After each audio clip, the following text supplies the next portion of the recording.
gitu ya.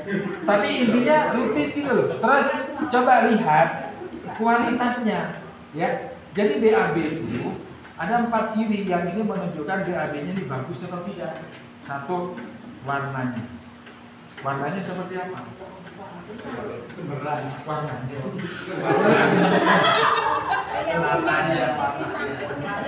Warnanya kan bisa ada yang gelap, ada yang kuning. Apalagi yang matahari.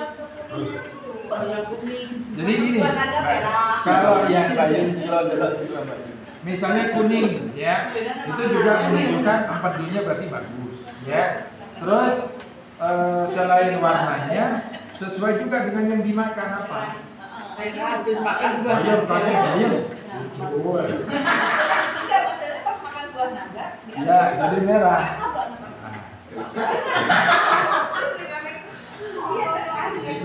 Kirain ambeien, karena habis makan buah naga. Ya.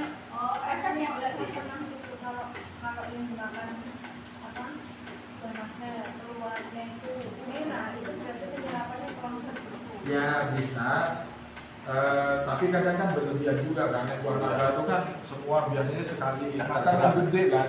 Iya banyak yang nggak terserap, memang tidak terserap semua Bu. Ya, tapi paling tidak nih warnanya itu lebih sering itu kuning keemasan. Itu cemerlang Pak. Terus yang kedua bentuknya, ya bentuknya tuh yang bagus itu kayak pisang ambon. Wah.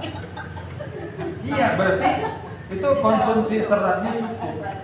Ya, itu konsumsi seratnya cukup. Ya, bentuknya, warnanya.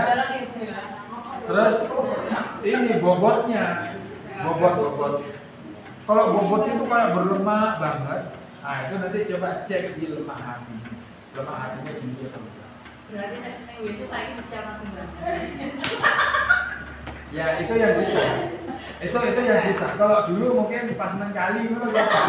Tapi tidak bisa. Jangan dulu kan sekali. Tidak bisa panjang kayak pisang Pak. Sekarang patah. Baru separuh patah.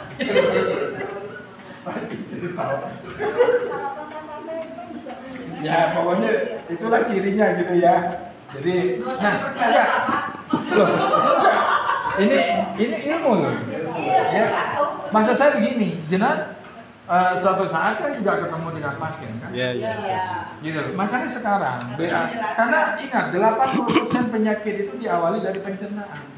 Kalau jenengan pencernaannya bermasalah, penyerapannya kurang, BAB-nya juga kurang bagus, efeknya juga nggak bagus.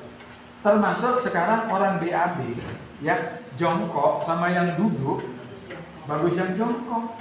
Karena kalau yang jongkok itu sudutnya itu tajam, sudut di rektum itu tajam sehingga nanti keluar semua. Begitu duduk, ya, nah tertahan. Jadi sudutnya cuma gini, jadi ini nggak bisa keluar. Nah inilah jadi penyakit. Makanya ingat penyakit itu juga ini bukan hanya di Indonesia, penyakit itu juga bisa diciptakan. Orang sakit itu juga diciptakan. Itu bisnis besar loh, triliunan bisnisnya, ya. Ini makanya jenengan nggak mungkin diceritain kayak gini nih kedokteran reguler. Mahal ilmunya, waktu loh, ya. Waktunya juga nggak ada. Antri, sesuatu mulai ini isu ya jelas ke situ kan. Ya, nih jadi makanya dari dosis besar ini hati-hati kalau BAB-nya sampai 9 hari. Nah itu nggak satu calon pasien itu, ya nggak? Tinggal dibawahi kontum aja. Masalah mau, ya. Loh, itu closingnya harus satu paket itu. Iya, temenku itu kok seminggu baru. Hati-hati kalau kan daripada nanti kena kanker usus, mending dari sekarang Bu diperbaiki. Ya, kan dulunya waktu dia masih kecil kan tetap normal kan, BAB-nya kan tetap tiap hari. Tapi kenapa setelah dewasa kok jadi kacau? Nah, pola makan gaya hidup bisa jadi kan kan? Iya, ya, gitu Bu. Oke, ini tentang usus besar ya. Jadi sebetulnya teman-teman main di satu item ini aja, Utsupushi itu laris. Iya. Ya. Anak-anak sekarang itu banyak yang kena asam lambung. Lah makanya, karena dia pola makan. Jadi pola makannya tidak teratur. Pola makannya tidak teratur Bu. Ini bicara sarapan. Sarapan yang bagus di bawah jam 7. Ya. Jam 6, jam 7 itu bagus, Bu. Karena itu kan asam lambung begitu keluar ada yang digiling. Kalau nggak ada yang digiling, maka nanti asam lambung ngantornya ke dinding lambung. Sehari 2 hari nggak apa-apa, tapi lama-lama akhirnya masalah di lambung. Banyak yang enggak sarapan itu malah. Nah, ya saya dari dulu, saya dari kecil, saya waktu sekolah ya, kalau saya belum sarapan, saya belum berangkat. Dari SD itu kebiasaan. Tapi alhamdulillah sampai sekarang saya itu hampir tidak ada masalah dengan lambung. Ya. Pak, kalau misalkan itu kan saya pernah dengar potongan video dari dokter Cahyono itu ya. Ya. Sarapan terbaik itu yang enggak sarapan maksimal jam 9. Maksudnya batasnya jam 9. Ya, gini Bu. Bisa dijelaskan. Kalau dokter itu banyak. Ya. Ini teman saya pernah juga tanya kan. Dokter itu banyak. Misalnya dalam satu kelas itu ada 40 orang. Ya, ada 40 orang. Terus kira-kira yang ranking 1, 2 itu ada berapa? Berarti kan 1 ya 2. Sisanya yang ranking kira. Iya. Kan gitu. Tahu dokter siapa itu yang dokter ini yang meninggal itu? Pian. Ya, yang meninggal apa itu? Acara TV itu loh. Dokter Os. Dokter Os. Ya, itu meninggal kenapa? Asam lambung. Karena asam lambung. Karena dia punya pendapat kayak gitu. Gitu loh. Karena dia punya pendapat kayak gitu. Jadi makanya sekarang berbicara masalah sehat itu adalah tanggung jawab kita.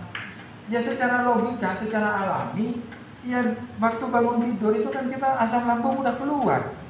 Itu kalau dibiarin lama-lama dia akan ngantem ke dinding lambung. Ya, itu banyak dibahas. Pengetahuan kayak gitu itu dokter Os itu banyak dibahas di Singapura. Kenapa dia dokter ngomongnya kayak gitu? Nah, iya gitu loh. Mungkin dia lupa waktu pas pelajaran dia tertidur gitu. Ya bisa aja kan? Salah tidur. Ya kan gini Pak ya. Dokter Cahyono kan spesialis naturopati kok berpendapat seperti ini gitu loh. Makanya saya sampaikan ini yang benar yang mana kan gitu ya. Ya, betul, tidak apa-apa. Jadi jangan hanya mengambil satu referensi ya. Jadi ada beberapa referensi juga yang lainnya ya. Ada masukan-masukan yang lain ini seperti apa? Karena dokter juga punya pendapat masing-masing juga. Itu loh. Ya. Jadi kalau saya sendiri membuktikan sampai sekarang, saya ini kalau berangkat pagi sebelum jam 6 saya sudah makan dulu Bang. Jadi makanya teman-teman ya kalau berangkat pagi sama saya jangan berharap sarapan. Karena saya sudah sarapan. Kecuali belum sarapan dia oke mandek sih gitu ya. Gitu. Karena saya pasti udah sarapan. Karena itu saya jaga betul gitu. Ya. Sarapan terserah itu mau buah, mau nasi, Oh ya. Pokoknya itu ada yang masuk Nah, ini ada yang giling gitu kan, Giling. nggak harus nasi. Kalau bisa yang paling bagus apa? Serat ya. Serat, sayur dan buah. Nah, itu kan bagus. Dan ngunyahnya juga ngunyahnya itu juga minimal itu kan 30 kali harusnya biar enzim itu sempurna. Kadang kita kan cuma lep hilang. Saya itu paling susah naik jago gitu ya, duduk satu meja sama konco-konco ini kayaknya mangan sih suwe kayaknya wis entek. Ya, karena berusaha untuk dikunyah sampai halus gitu loh. Karena kalau dikunyah sampai halus, enzimnya itu cukup dan itu bagus untuk asam lambung, membantu pencernaan.